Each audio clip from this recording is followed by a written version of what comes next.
Dans nos deux précédentes vidéos concernant toujours le droit à l'épreuve des camions autonomes sans chauffeur, nous avons ouvert un dossier explosif. Dans la première vidéo, nous avons découvert le drame d'un poids lourd autonome, roulant seul dans la nuit, sans conducteur, jusqu'à la collision. Une histoire tragique qui soulevait une question vertigineuse. Qui est responsable quand le conducteur n'existe plus? Dans la seconde vidéo, nous avons plongé dans le droit français. Un droit vieux de 2 siècles, encore fondé sur l'article 1242 du Code civil. On est responsable du fait des choses que l'on a sous sa garde. Mais comment juger une machine qui pense? Nous avons vu la prudence du législateur, les hésitations des juges et le droit fascinant autour de la personnalité électronique limitée. Aujourd'hui, le décor s'élargit. Car ce n'est plus seulement la France qui est concernée, c'est le monde entier.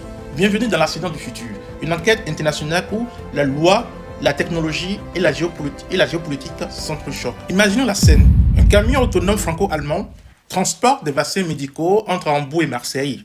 Le logiciel de navigation est américain, le système de capteurs chinois et la société exploitante est béninoise. Sur l'autoroute belge, tout bascule. Une mauvaise interprétation du radar, une trajectoire mal calculée et le véhicule autonome dévie, percute un autre camion.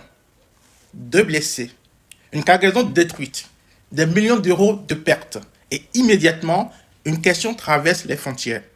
Quel droit s'appelle le droit qu'on applique dans ce cas? Le droit allemand du constructeur, le droit américain du programmeur, le droit chinois du capteur ou le droit belge, lieu de l'accident.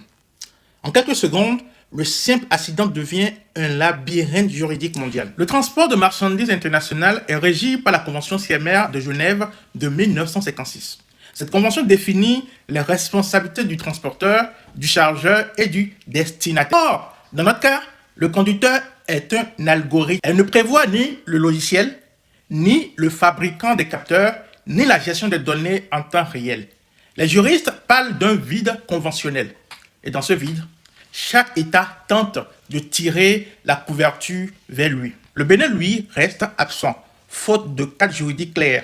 Résultat, un même accident, mais 6 lois qui s'affrontent. La CMR prévoit qu'on peut saisir le tribunal du lieu de la prise en charge, du lieu de la livraison ou du lieu du domicile du défendeur. Mais quand l'auteur du dommage est une intelligence artificielle, où est son domicile? Dans les serveurs américains, dans l'usine allemande ou dans le véhicule lui-même? Cette question, la Cour de justice de l'Union européenne devra tôt ou tard y répondre. En attendant, les juges nationaux improvisent. Et dans cette improvisation, la justice devient lente, coûteuse, incertaine. Un accident survenu en 10 secondes peut prendre 10 ans de procédure. Les transporteurs invoquent leur contrat de responsabilité civile. Les constructeurs activent leur police procédure défectueuse.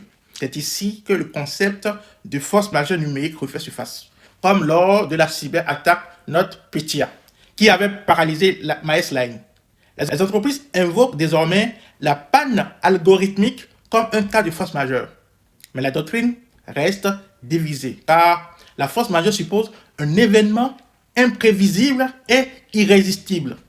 Or, un bug informatique, un piratage ou une défaillance du serveur ne sont plus vraiment imprévisibles. Les juristes craignent qu'à force d'élargir la notion, la force majeure devienne une porte de sortie pour l'irresponsabilité. Cet accident révèle un bouleversement plus profond. Dans le transport du futur, le stockage de données sur un cloud irlandais et le traitement d'incidents depuis une console à autonome. Les lieux de responsabilité éclatent. La carte juridique du monde devient une toile numérique. Et les juges devront bientôt apprendre une nouvelle géographie, celle du code. Les pays du continent participent déjà aux échanges internationaux, mais leur code de transport ne prévoit pas encore l'autonomie totale.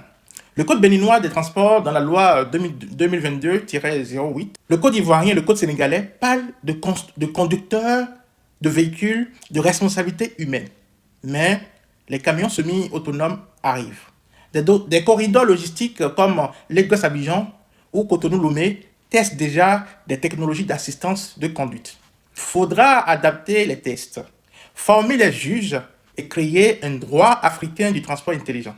Car sinon, le continent risque de devenir un terrain d'expérimentation juridique dépendant des décisions étrangères. L'accident du futur, ce n'est pas seulement celui d'un camion, c'est celui d'un droit qui n'a pas encore trouvé sa route. Entre les États, les machines et les codes, la justice cherche un nouveau GPS.